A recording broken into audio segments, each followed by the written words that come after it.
So we have a number of functional groups that change the chemical properties of the hydrocarbon chain that it starts off with.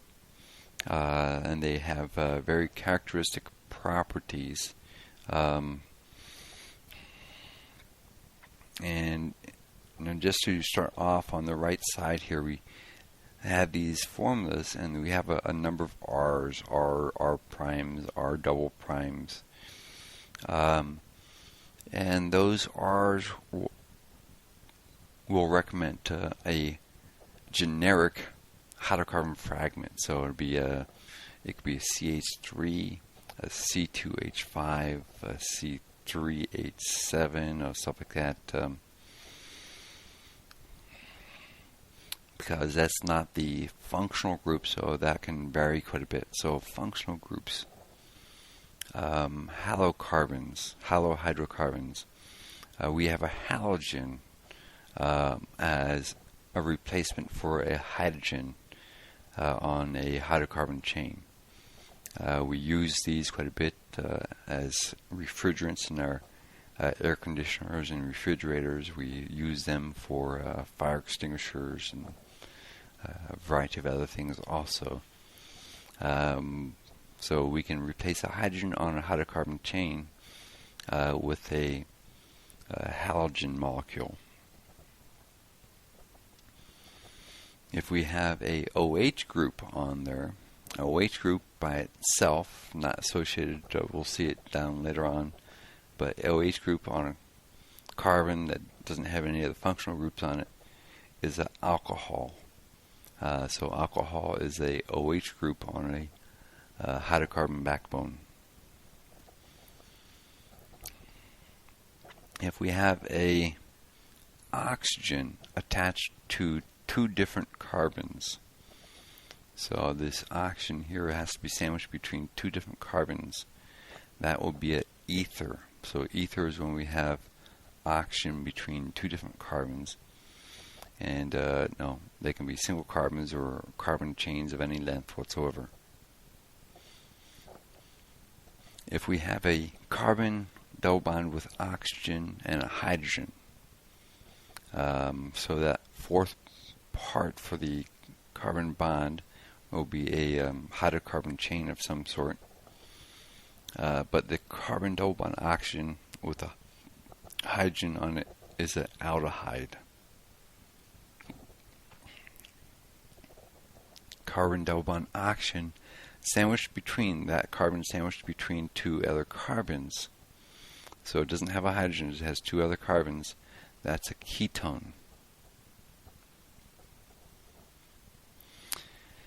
Carbon with that OH group and a double bonded oxygen. This is a carboxylic acid. We can see this in some forms as a COOH or CO2H. But OH with a double bond oxygen is a carboxylic acid. That means that this hydrogen can come off in solution. And it comes off in solution because this double bond here now starts to resonate with the other oxygen and stabilizes the oxygen as a anion. Similar structure here, except we have carbon with double bond oxygen and a single bond oxygen. But instead of OH, we have a carbon group here. So we have carbon groups on both ends of this. This becomes an ester. Then if we have nitrogen in the compound, nitrogen is an amine. So we can have primary amine where we just have one carbon chain on it. Secondary with two carbon chains, or tertiary with three carbon chains on it.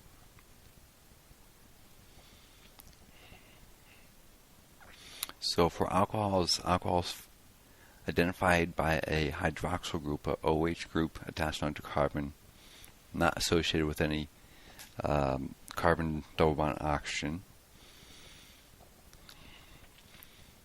So to name simple compounds, We're going to take the ending of the alkane, take the E off and put an OL on. Alcohol, OL. So we're using the ends of our names over here.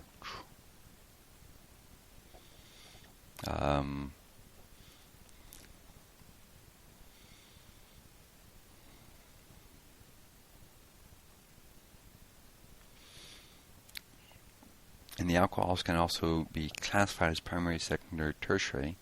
This affects their chemical reactivity. So the categories tell us a little bit about the chemical reactivity. So if the OH group is on a carbon that only has a single carbon chain attached onto it, so that means two other hydrogens, that's a primary alcohol. If the OH group is on a carbon that has one hydrogen and two hydrocarbon groups, that's a secondary alcohol. And if the OH group is attached onto a carbon that has no additional hydrogens on it, there's three hydrocarbon groups, this is a tertiary alcohol. And that is the end of the chapter. The formulas from the chapter.